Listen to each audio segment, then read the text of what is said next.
Welcome back to the 305K. I'm your host, Tucker Hobart, alongside Jackson Lang. Welcome back, guys. We're here to preview the Dutch Grand Prix today. Yeah, we got great storylines, lots of battles coming into this race. We'll have predictions later on. It's just great to have F1 back. I think that's the big thing. We've had 3 weeks, and I really am sick of waking up Sunday morning and not having a race to watch. Yep, I am on the same page. I am just very excited to get back racing. The drivers look like they're having a good time, but we're starting school back up again, and I need something to look forward to. Yeah, it's something on the weekends to take my mind off of homework. But there's a lot of stories that are kind of coming together and funneling into this one race. The McLarens are obviously neck and neck after Hungary. Lando's on a charge. Max is coming home to the Netherlands. This is going to be a huge race for him, I think, mentally as much as in the standings as well. So there's a lot of factors that are happening here. A lot of people that are going to have a lot of push to get into the top three. Yeah, I think Max is, we mentioned, but all but out of it in this championship. And I think for him to at least come home and hopefully win his home race, I think it would Mhm. definitely put him on a good trajectory at the end of the year and definitely put him in a mental state to where, finishing a Red Bull would be more doing 2026 a Red Bull would be effective. More Gosh. manageable, yeah. And I think that last year it's kind of the situation that you had with Leclerc where Ferrari were looking a little bit touch and go, especially in the mid-season. There was a pretty rough patch that they went through, but I think that win in Monza, the win in Monaco, really left a better feeling for Leclerc for 2024, and I think Max can kind of do the same thing here. Um, the question really to me is whether the car is there for him. I know that this is a track that's super strong for him. It's his home track. He's won, I think he won 3 straight Dutch Yeah. Grand Prix before last year when he lost to Lando. He's obviously going to be fired up. I mean, we know how much it means to him. We know how great he can drive when he turns it on. But like I said, I think the real question is how far ahead is the McLaren car compared to the Red Bull? Yeah, I think last year Lando won by over 30 Yeah. seconds, and the car is, if not better than it was last year, and the Red Bull is, Hmm. if not slower than it was the year before. Yeah. So I just think there I don't think the car is gonna be there realistically. I think Max can give Hmm. Lando some competition and Oscar some competition, but I really do think it's gonna be the McLarens by far. Yeah. Well, and last year I think also this was the first race where we really saw the separation. Before it was like we had Imola where it felt like Max was kind of dragging the Red Bull up and it was being chased down by the McLaren. Miami, of course, Lando won, but it was never really clear that the McLaren car was, leaps and bounds in front of everyone until this race, where it felt Mhm. like, Lando got pole, but it felt like Verstappen was kind of alongside him. He was on the front row. He had the lead into turn one. And I think Verstappen got overtaken about lap 12. And you were kind of thinking, okay, this is a race that we'll see how it goes. And Lando just blew him out of the water. I mean, as a result, like it was a 22-second margin of victory. It's not even close with that. I mean, like that's about as dominant as you can get as a driver. And to do that in Verstappen's home race with his fans watching, that's a personal blow to him. And I think a lot of people would say Verstappen kind of got closure on that by winning the championship. He dropped a Simply Lovely back at Lando's um, when he was in Brazil. But I think really, if you're Max Verstappen, this is your home race. This is the race that he wants to perform at. And I think if he can pick any race out of the rest of the season where he can get to the top step, maybe P2 at, you know, if he's really struggling the second half of the season, this would be the one. And this is the one that he circles on his calendar. Yeah, and it really is a tough track. It's a hard track to overtake at. You kinda have a short front Yeah. straight that so Max, if Max plays a defensive or more races, just a defensive race normally. So if he can take pole, which I think there's a big difference between the qualifying and the race here, because Hmm. over the race, the McLaren usually has a ton of pace, but Yeah. Max And they have has a lot of shown tire wear strength too. but Uh, Max has shown that in these qualifyings, he's just been able to, like, compete with these guys, and I think at Zandvoort, we'll get into it later, but I think at Zandvoort he will have a strong chance of pole. Yeah, and I think obviously we'll do predictions later, so I can't give too much away. I really do think that the overtaking on this track is driven by the performance of the car, and there's not a lot of this kind of like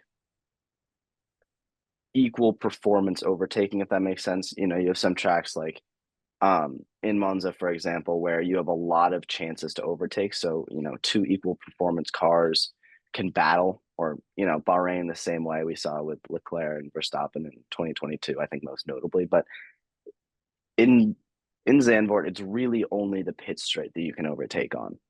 Um, and it's usually driven by a tire offset, a pace offset. It's usually a pretty steep difference in the two cars, and that's why you're able to get by. You know, it's not a super sharp turn into turn one, so it's easy to hang around the outside if you have a tire advantage, or shooting up the inside if you have the same advantage.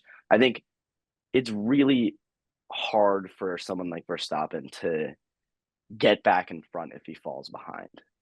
Yeah, which I think why is just pole is so important for him at this Hmm. track if he wants any chance at winning the race. Yeah, and I mean his pace over one lap we know is still there, and we know that he can wring the neck of that car like pretty much no one else on the grid. And I think he is really, really, you know, he's still the best driver out there right now, in my opinion. And I think that over one lap, if he gets it to Q3, I think it is anyone's game. And I think that you can watch him in, you know, practice one, practice two. He can be eighth, 10th in the results, but I think he's still going to have a shot if he's in Q3. Absolutely, absolutely. Um, and on the same idea, kind of, I did want to talk about the results from last year because Lando obviously blew everyone away, won by 20, 22, 23 seconds. Um, I do wonder if there's a little bit of concern for Oscar Piastri because he was fourth place finisher last year. And obviously, you know, there was a first driver, second driver situation that they had going on. But I do think that if you watch your teammate dominate this race last year, it does ring some alarm bells where you think maybe this championship takes a turn here, especially if Norris wins. Then it's the pressure on Piastri to finish P2 to keep his championship lead. Yeah, I think I am looking at the results, and yeah, he was way off Lando. He's still he's started racing this track 2 years after these, like Hmm. basically everyone else on the grid has been racing it. Yeah. So he has a bit less experience than his teammate in Lando, and then also Max, who's going to be his main competitor as well. I just think in Oscar's mind, this is such a big race for the championship because it's going to set up the rest of the season. I Hmm. just wonder, like, will Does he? he compete? But I also think this is Oscar Piastri. Like, he could very well like come out of nowhere and win this whole race. Hmm. Yeah, and I think he's kind of shown that all year that he is one of the most consistent drivers where he doesn't really have tracks where he's like clearly a step down. I don't think we've seen that yet this year. I do think that this is a race where we could see that separation of the two McLarens that I think we both talked about last episode, where the difference between these two guys is going to be where you're finishing when your teammate finishes at the top. I think if we see Norris winning the race, Piastri's in danger of Max Verstappen, Charles Leclerc, maybe George Russell getting in there and separating the two of them, taking some points off Piastri, so that the difference in results is, you know, first to seventh or first to fourth as opposed to first to second, because it's going to stay close to the end of the season unless something Hmm. drastic happens. Yeah, for sure. And then Um, the other question is, does he get to the front row where he can start to think, you know, I can send one up on Lando? Because we've seen, you know, it's well documented. Lando Norris really struggles in the first lap of races where he starts on pole, or even when he doesn't start on pole for that matter. If you're Oscar Piastri, if you're Max Verstappen, getting on that front row isn't the same level as pole, but I think it gives you a definite shot up to first place within the first few corners. mhm, absolutely, yeah. And one thing we don't even talk about is what the weather might be like. I remember in 2023, it was arguably the craziest race of the season, maybe besides Singapore, but I think there was Hmm. like a total of like over 100 overtakes on and off track because of all the pit stops that were happening because there was rain after the first lap.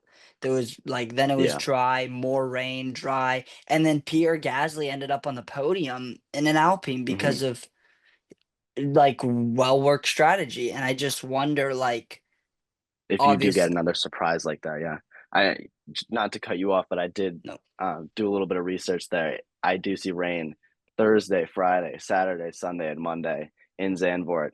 Um, and the weather there is right on the coast. It's as unpredictable as it gets, and I think you could see a weekend where it's drizzly the whole time. You can also see a weekend where we start the race and it's bright sunny, and by lap 15, it's a monsoon and they have to red flag it.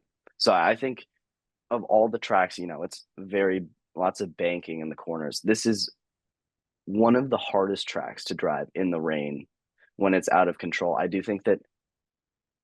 think it does tip the scales towards Verstappen. I think any disturbance goes the way of Verstappen because a straight race done full dry, that's what we saw last year. And I think that's what really benefited Lando because raw pace and raw tire wear, McLaren by far have the best car. And it's not even a question anymore. So Verstappen does need a little bit of help from, some strategy games, some weather. And I think that the more disturbances, the more crashes, the more rain, it does start to favor him. Mhm. Yeah, and I think one driver we might discount with rain though is Lewis Hamilton. I think if it rains, he will definitely be, I don't know, fighting for the win, but he will be up in the fight for a podium, I think, if it's raining You because think? That's yeah, I mean, he's so good in the rain. Yeah, Even and it is an this experience thing too. mhm. You look to Rain you look to is guys who have been around. Yeah, no, I was just gonna say, like, rain is thing that just you get better driving it with experience, Hmm. and Lewis Hamilton is known as arguably like one of the greatest drivers in the rain of all time. I feel like so Hmm. it's just I think Yeah. it would definitely favor him if it does really On the rain during the subject of race. rain, I do want to go down the list and talk about a few people who I think might benefit from that. Obviously, you have Verstappen. Obviously, you have Hamilton. But I do look down and I look at some other guys. I look at Nico Hulkenberg. He just got his first podium. He's been pretty strong this year, even though that car hasn't been there. And I also look at Lance Stroll. And Lance Stroll gets a lot of hate, but he can drive the car in the wet. He's shown that before. I believe it was Turkey in 2020, I Oh, think, where he had his yeah. maiden, I think, only pole position. Um, Hmm. he can come out of nowhere, and I think that he goes under the radar a lot because people talk about, his dad's money, which is a whole nother subject. But he does show off every once in a while, and we see a performance where you think maybe this kid does have a spot in the sport. Um, I think rain here could really benefit him and really boost up his confidence too. Absolutely. He's a very interesting Hmm. guy to think about because you definitely discount him. I feel like, and we talked about it last episode, but he's always been discounted for his dad Yeah, like owning the team, getting a spot because of money. But yeah.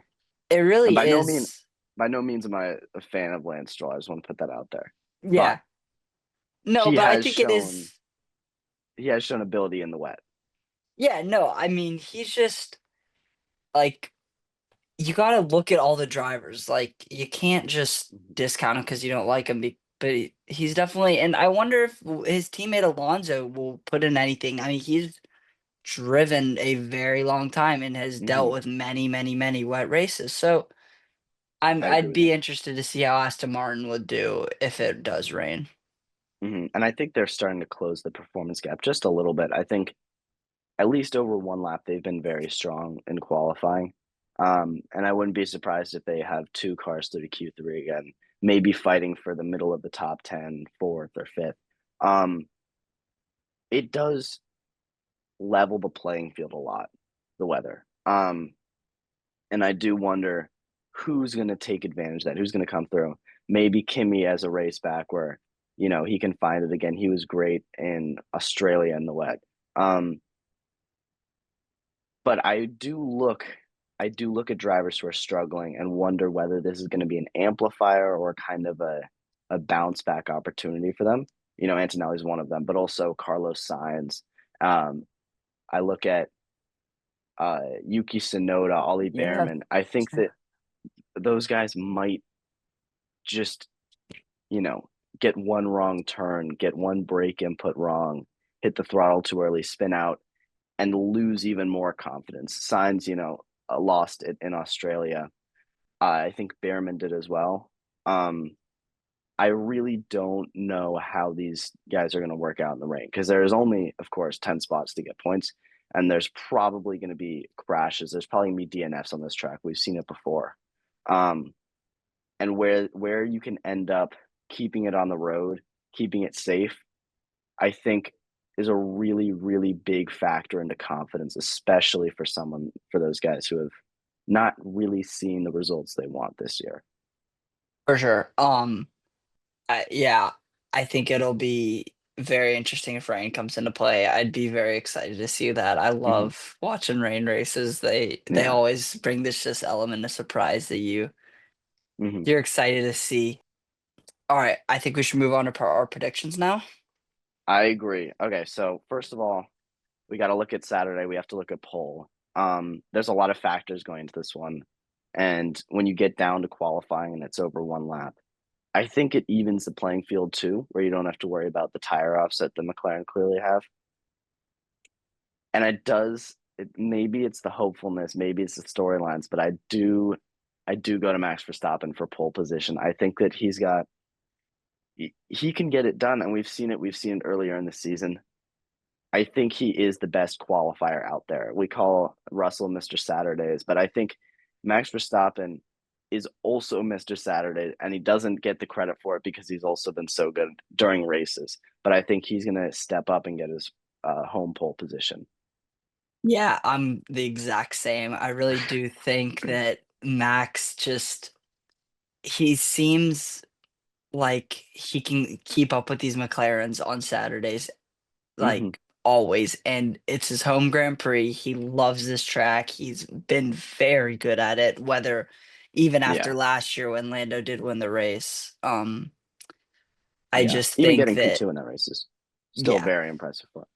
I just think I think Max is going to take it. All right, let's go on and let's do our three at the top. Let's do the podium, and then we'll show the order after that. But who are the three people who you have on the podium for this race?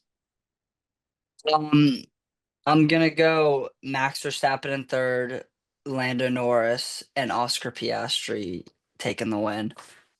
Um, That's I interesting. I think Oscar just has this thing where he's gonna come out of nowhere and just really win this. And Hmm. I feel like everyone's kind of been thinking this, oh, Lando's gonna win it or Max is gonna come surprise. And even though, yes, I think Max is gonna qualify well, I just don't think he's gonna be able to keep up with the McLarens in the race with their Hmm. pace. So, but I think Oscar is gonna just come out of this break and really set a tone for the rest of the year by beating Lando. All right. So for mine, I have a little bit of an outside pick here. I have third place George Russell. I really like the pace that he had in Hungary. I think he drove really well coming back, getting P4 over Leclerc. I could see him very easily taking this last step of the podium. P2, I have Max Verstappen. Um, I have him on pole. I can't. I can't bring myself to give him a race win here. I really would love to, but I just don't think he's got the. I just don't think the car has the pace. I don't think it can outlast the McLaren over 72 laps. And then P1, I have Lando Norris. You went with Oscar Piastri. I'm going with his teammate. I think Lando's going to win this, and I think he's going to take the championship lead here. I have Oscar Piastri not even finishing on the podium. Um, Now, I'm not going to say anything drastic, but I do think he's going to finish like, P4, P5. Um, I just think he didn't show spectacular pace at this track last year. And I think there's guys ahead of him that are going to show out a little bit, maybe get amplified by the rain. We saw Piastri struggle in Australia in the rain. Obviously, going onto the grass, being last on the road for a little bit. I'm not saying that he's going to drive a bad race. I just think that he's going to struggle a little bit for the first time this year. Yeah, I think if that happens, it'll definitely shake up the order a lot. Yeah, And I just think it'll set up what's going to be an awesome Italian Grand Prix this year. yeah, I'm so excited for Italy. And I Yeah. think that it also does shift the momentum sternly to Lando because he's been kind of second best for a few months now, and getting that championship lead back would I think be a huge confidence booster for him. Yep. I Next, can. I do want to ask you what's your big flop for this Grand Prix, team or driver specifically? Um, Honestly, if it does rain, I almost want to go Kimi Antonelli Hmm. because I just think I don't know. It feels like something's bound to happen bad to him, and he hasn't had a break like this in Formula One yet. So who knows if it throws him off at all? Hmm. But I just feel like something's weird is gonna happen to him. So I'm kind of worried as a Mercedes fan, but Uh-huh. I really do hope that doesn't happen. But I have a weird feeling it's gonna happen. How about yourself? Yeah, it's almost hard to put him as a disappointment or a flop because it's not a super high expectation that he has, but I have Fernando Alonso here.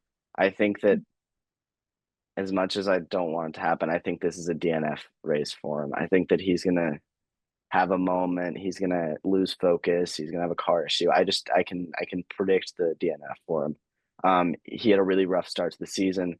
He had a really good patch towards the end of this before the summer break. I think restarting here, he's gonna have an off week. He's just gonna have, you know, a crash, a spin, something's gonna happen to him. I'm just sensing this one. I have Fernando Alonso as my big flop.